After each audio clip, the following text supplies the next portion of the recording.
Hello à tous les amis, comment ça va? Alors vous en êtes où niveau énergie en ce moment là? Vous êtes plutôt canapé Netflix, levé à midi? Ou alors vous en profitez pour faire des choses que vous kiffez, pour prendre soin de vous, pour faire des choses que vous n'avez jamais le temps de faire? Donc je vais vous dire dans 2 secondes comment faire pour booster votre énergie pendant cette période et surtout pour qu'elle soit au max après, quand vous en aurez besoin. Parce que les habitudes, c'est difficile ensuite à enlever. Donc, je me présente, je m'appelle Cécilia Caro. Je suis formatrice en cosméto, bien-être, santé au naturel. Mon objectif, c'est de se rapprocher au maximum des lois de la vie, des lois de la nature. Et là, je voulais vraiment vous donner 10 points forts pour vous, cadeaux, pour augmenter votre énergie pendant cette période. Donc la première chose, je ne sais pas si vous avez remarqué, mais je le sais de source sûre, on n'a jamais autant bu d'alcool que pendant cette période. Donc première chose, ce serait d'essayer d'éviter d'en consommer ou alors avec grande modération. Et puis peut-être de privilégier des jus de légumes ou des jus de fruits ou des choses que vous n'avez pas l'habitude de boire d'habitude à la place. Deuxième chose, du coup, au quotidien, vraiment associer beaucoup de fruits dans votre quotidien, que ce soit des fruits mixés, donc sous forme de smoothie, ou bien des jus. Alors les jus, au mieux que ce soit des jus de légumes, parce qu'ils vont être moins riches en sucre que les fruits en jus. Et les fruits en jus, l'inconvénient du coup, c'est que ça va faire une crise d'hyperglycémie et ensuite une crise d'hypoglycémie. Donc bon, plutôt jus de légumes et plutôt smoothie de fruits. Quand on a les fibres avec, il n'y a pas de souci. Ensuite, troisième point, ce serait de boire de l'eau dans la journée, ne pas hésiter à se mettre cette discipline-là, qu'on n'a peut-être pas l'habitude de faire habituellement. Je sais pas, à la place de prendre 10 cafés par jour, essaye de boire 1, 2, 3 verres d'eau dans la matinée et dans l'après-midi. Ça va vraiment t'aider à nettoyer ton corps et à retrouver de l'énergie. Quatrième chose, invite un max de fruits et de légumes dans tes plats.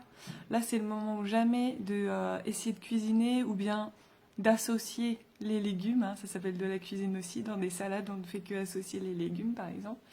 Et c'est tes grands amis pour l'énergie.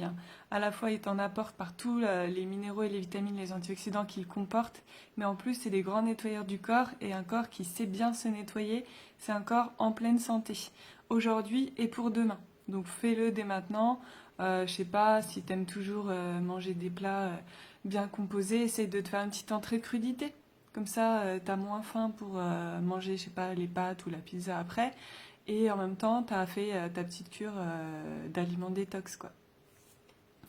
Cinquième chose, ce serait au maximum de bouger ton corps. Donc si tu peux, fais-le chez toi, fais-le en dehors, et sinon, fais-le chez toi, quoi. Donc là, il y a plein de choses qui sont mises en place pour des choses gratuites pour faire du sport chez soi, que ce soit du yoga, de la gym douce, de la musculation profonde, ou bien de la danse tout simplement. Défoule-toi, bouge, aère-toi.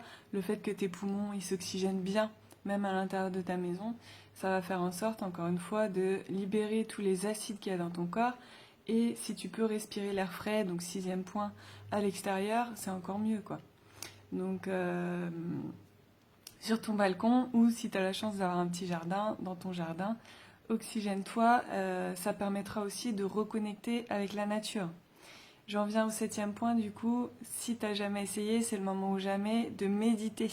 Je ne sais pas si c'est quelque chose que tu pratiques ou pas, mais en tout cas, cette période, moi je la vois vraiment comme une période pour se rapprocher de soi, se reconnecter à soi, et aussi apprendre à se connaître et à respecter ses besoins.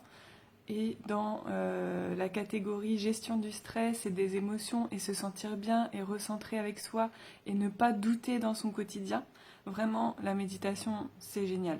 Donc en ce moment, vas-y, découvre, fais plein de choses, il y en a plein de sortes différentes, essaye, expérimente, et puis après tu verras comment tu peux l'ajouter dans ton quotidien par la suite, mais ça va t'apporter une sérénité, une paix, et ça va te permettre d'être dans ton droit chemin, quoi.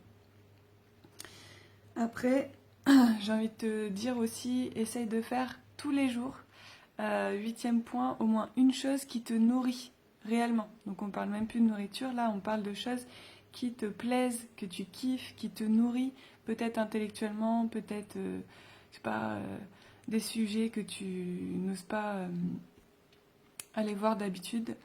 Bah vas-y, intéresse-toi, enrichis-toi, profite-en franchement. Une occasion comme ça, on n'en aura pas deux dans notre vie. Ah oui, neuvième point aussi, je voulais te dire, j'en parlais avec des amis, fais attention à ton heure de coucher et à ton heure de lever, essaye d'avoir une petite structure quand même dans ta journée, parce que là on sait même pas quel jour on est quand on se lève. Mais ça va permettre après d'avoir des bonnes habitudes et de garder le cap pour avoir une belle énergie, encore une fois, d'avoir une structure dans sa journée. Sinon, le retour va être rude.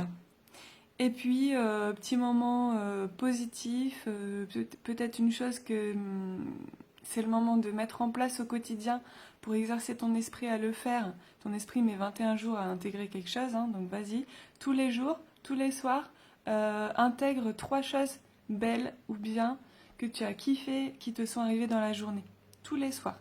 Et ça va te permettre de faire une synthèse et d'intégrer ces belles choses à l'intérieur de toi.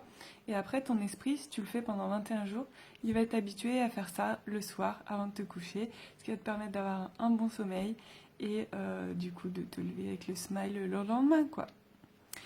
Donc, en ayant cette bonne hygiène de vie, tu chouchoutes ton corps, ton cœur et ton esprit.